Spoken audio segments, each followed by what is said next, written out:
Untuk selanjutnya ya. Nah, ini Bu Febrianti Iya, Pak. di SD Sukajawa. Iya, Pak. Pertanyaan pertama, rancangan modul project. Bagaimana Ibu merancang modul project MP P5 PPRA ya, yang sesuai dengan prinsip Merdeka Belajar. Jelaskan profil, tujuan, aktivitas, dan asesmen yang Ibu rancang dalam proyek tersebut. Jadi dari proyeknya, model proyeknya yang P5, bagaimana Ibu profilnya, tujuannya, aktivitas, dan asesmennya. Silakan. Baik, Pak, izin menjawab. Dalam rancangan modul P5 PPRA dengan tema Bangunlah Jiwa dan Raganya dengan topik Kantin Kejujuran. Prinsip Merdeka Belajar diintegrasikan dengan menetapkan profil yang bertujuan membentuk peserta didik di kelas 4, kebetulan di SD saya di SD Negeri 2 Sukajawa, menjadi individu yang jujur dan peduli terhadap makanan sehat. Tujuan proyeknya adalah untuk meningkatkan kesadaran siswa, Pak, tentang pentingnya kejujuran dan pola makan sehat. Adapun aktivitasnya yang dirancang meliputi pembuatan rencana dan pengelolaan kantin mini di sekolah, di mana siswa bertanggung jawab untuk memilih, mempersiapkan, dan menyajikan makanan sehat, serta menerapkan sistem kejujuran dalam transaksi kantin. Penilaiannya ataupun asesmennya dilakukan melalui observasi partisipatif gitu, Pak. Dan penilaian rubriknya untuk menilai kemampuan siswa dalam menerapkan prinsip kejujuran, kreativitas, dan menyajikan makanan sehat. Adapun refleksi individunya serta kelompok mengenai pengalaman mereka dalam proyek tersebut. Terima kasih, Pak. Terima kasih tentang penjelasan profil, tujuan, aktivitas, dan asesmennya. Ibu mengambil proyeknya di Kantin Kejujuran dan kebersihan atau higienis daripada makanan. Nah, itu dihubungkan dengan pelajaran agama, tentunya penting sekali itu. Yang pertama kan nilai Pancasilanya kejujuran. Ya memang sebelum di Pancasila juga, ya di Al-Quran dan hadis juga sangat penting kejujuran itu. Nah, tentunya itu adalah hal yang sangat masuk proyeknya guru agama itu. Nah, namun sekarang ini, ya walaupun judulnya Kantin Kejujuran, ya namanya anak-anak ya, anak-anak SD, harus agak berat juga itu ininya, beban kita untuk memberikan pemahaman dan juga prakteknya kejujuran itu. Jangan sampai modal sama untungnya habis.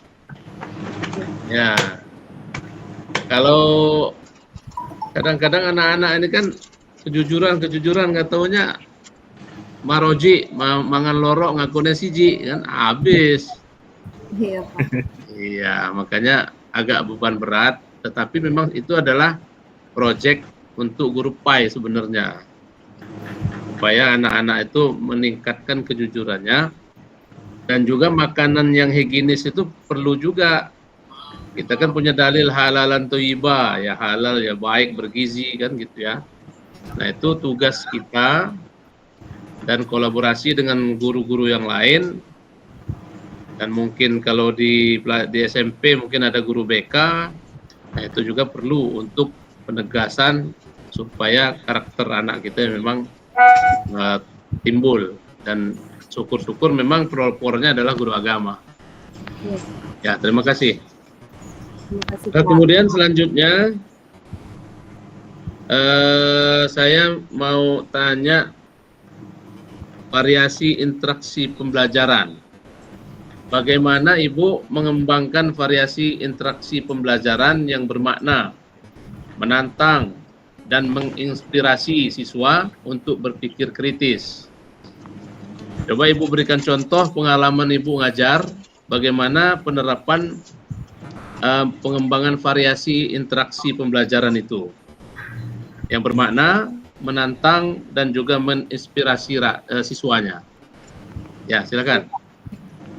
Dalam pengalaman mengajar saya, Pak, saya mengadakan diskusi kelompok tentang isu sosial terkait topik yang saya sedang dipelajari, di mana siswa menganalisis berbagai sudut pandang dan mendapat solusinya. Saya juga menggunakan simulasi yang memungkinkan siswa memerankan situasi nyata dan menerapkan teori yang telah dipelajari. Selain itu juga, Pak, saya juga studi kasus, menantang siswa untuk menyelidiki masalah kompleks yang merumuskan solusi berdasarkan data yang ada. Metode ini mendorong siswa untuk berpikir kritis, berkolaborasi, dan menerapkan pengetahuan dalam konteks yang nyata. Terima kasih, Pak. Oke, terima kasih sudah memberikan contoh bagaimana Ibu menerapkan variasi interaksi pembelajaran. Nah, kemudian selanjutnya, seperti yang lain, minta dibacakan surat yang Ibu bisa baca. Apa? Surat apa? Al-Waqiah boleh, Pak? Boleh, boleh, boleh. A'udzu billahi minasyaitonir rajim. Bismillahirrahmanirrahim. Idza waqa'atil waqi'ah laisa liwaqa'atiha kazibah khafidatur rafi'ah idza rujjatil ardu rajja wa bussatil jibalu bassa. Shadaqallahul azim. Baik, terima kasih. Bagus, lancar. Hafiz, hafal juga ya, Bu ya? Belum, Pak. Oh, belum. Syukur-syukur kalau bisa dihafal. Ya, Pak. Hafal itu lebih bagus lagi, bisa membaca dan bisa menulis. Ya, kalau di pondok pesantren itu insya itu bisa didikte. Jadi yang kita baca itu bisa kita tulis. Nah, gitu juga ngajarin anak-anak. Kalau bisa, jangan kayak burung beo, ngomong aja tapi nggak bisa nulis. Nah, itu ya. Ya, silakan sambil ditulis, lanjutkan. Kemudian yang terakhir Bu Luga Gunira ya. Iya Pak, saya Pak. Sambil nunggu Bu Febri menulis, perkenalkan Ibu ngajar di mana? Ya, terima kasih Pak atas kesempatannya. Perkenalkan, nama saya Luga Gunira, mengajar di SDN 2 Panjang Utara Pak. Ya, di Panjang ya. Tinggal di mana? Di Panjang juga Pak, dekat dari sekolahan. Ya, dekat dari sekolah itu ya. Ya, udah lama di situ Bu? Udah 5 tahun Pak. 5 tahun. Udah ASN? Belum Pak, masih honor. Oh, P3K belum? Belum. Ya, mudah-mudahan tahun ini ya. Amin, makasih Pak doanya.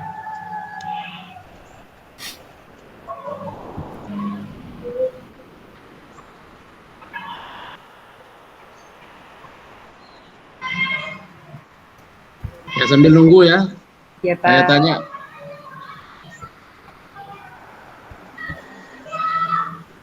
Monggo yang lain kalau udah selesai Bu Febri. Bapak izin surat pendek ya Pak. Oh boleh, asal jangan terlalu pendek. Al-Ikhlas Pak. Al-Ikhlas, iya. Trikul, 3 kul. Kulhu, balak, binas. Gitu. Iya Pak. Trikul namanya, 3 kul. Oke, terima kasih. Iya.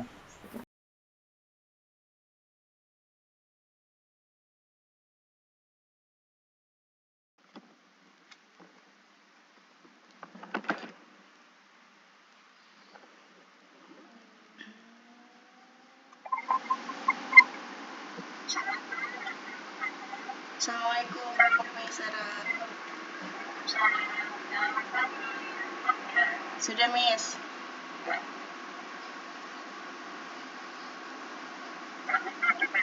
Assalamualaikum Bunda. Waalaikumsalam. Insya Allah sehat Bunda. Insya Allah sehat Bunda. Saya mengajar di SD Negeri 2 Sukajawa Bunda di Tanjung Karang Barat.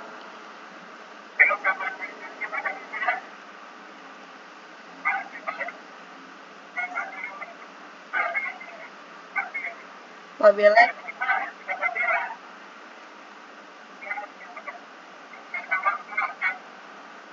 Pak Bagas, Pak Bagas saya, Pak Bagas di Raja Bahasa Ibu. Di Teluk. Iya beda Bunda.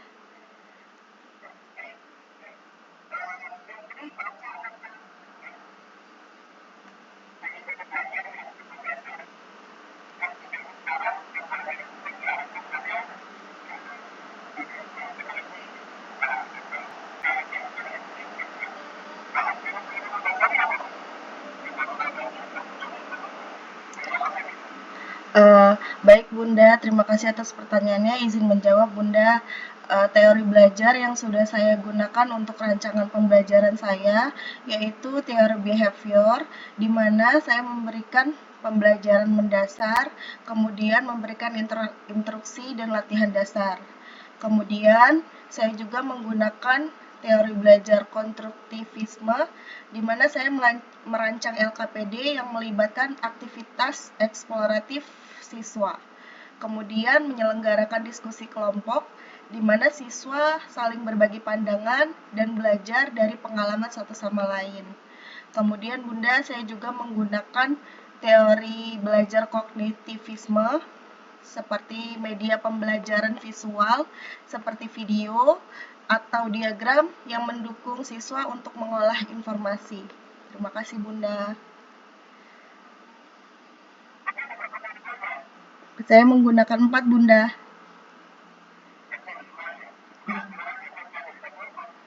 Konstruktivisme, behavior, kemudian saya menggunakan teori kognitivisme, kemudian teori belajar humanisme Bunda, mengadakan asesmen formatif sosial Bunda.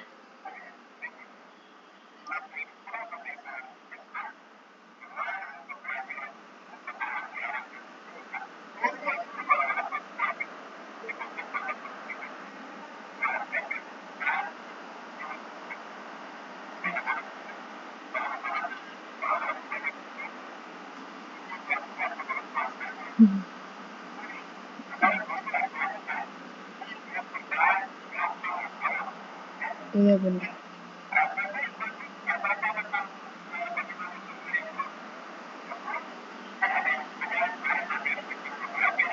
Iya Bunda.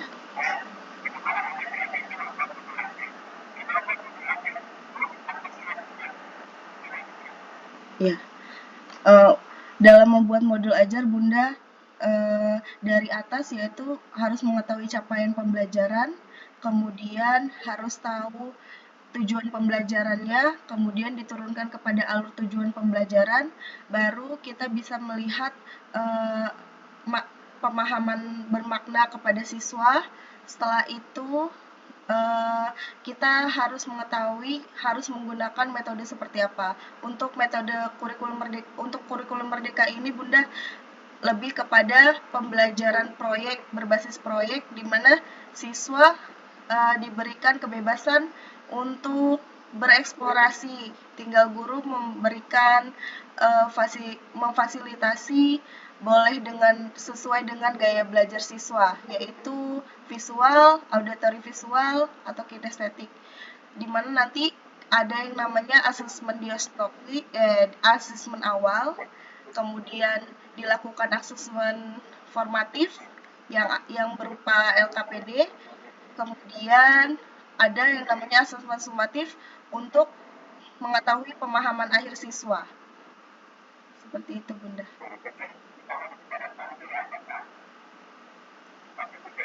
Iya Bunda. Kalau PBL Bunda, rumusan masalah yang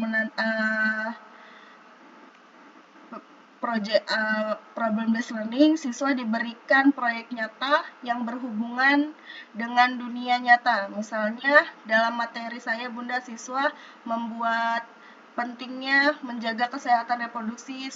Kalau materi saya di kelas 4 itu Bunda menyambut usia balik.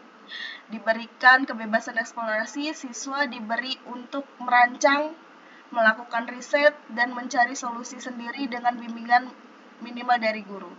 Refleksinya, setelah proyek selesai, siswa merefleksikan proses pembelajaran dan hasil proyek mereka. Penilaian dilakukan secara otentik berdasarkan hasil proyek. Seperti itu, Bunda.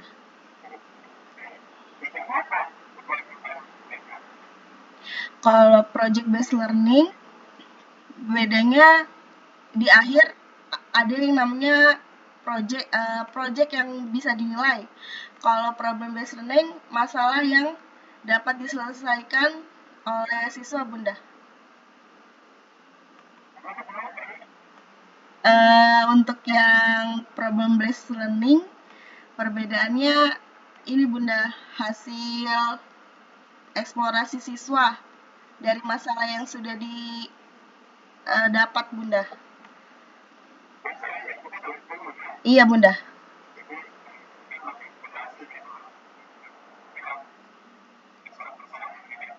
Iya Bunda.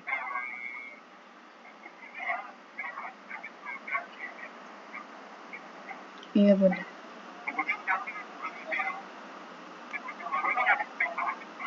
Iya Bunda. Asesmen merupakan penilaian Bunda. Dalam kurikulum Merdeka ini, asesmen dalam modul pembelajaran yang sudah saya buat itu ada asesmen diagnostis, di mana asesmen awal itu kita mengetahui latar belakang siswa, gaya belajar siswa. Di situ kita bisa bisa membagi siswa sesuai dengan gaya belajarnya. Kemudian dalam asesmen formatif itu bisa terjadi di diskusi kelompok yang bisa membuat siswa untuk mengeksplorasi masalahnya. Kemudian dalam asesmen sumatif yaitu asesmen akhir yang guru bisa tahu pemahaman siswa itu paham atau tidak terhadap materi tersebut, Bunda.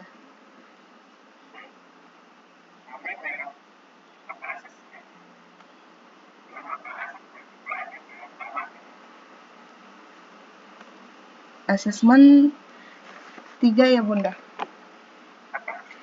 Asesmen diagnostis, formatif, dan sumatif.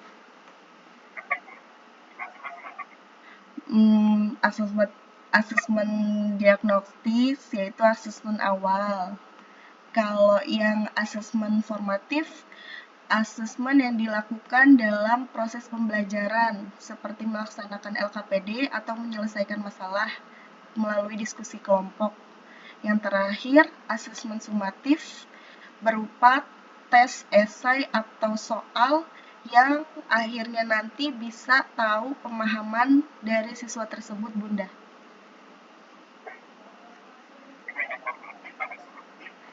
Ada diagnostik. Ini Bunda, penilaian awal untuk mengukur kemampuan awal siswa, Bunda. Iya, Bunda.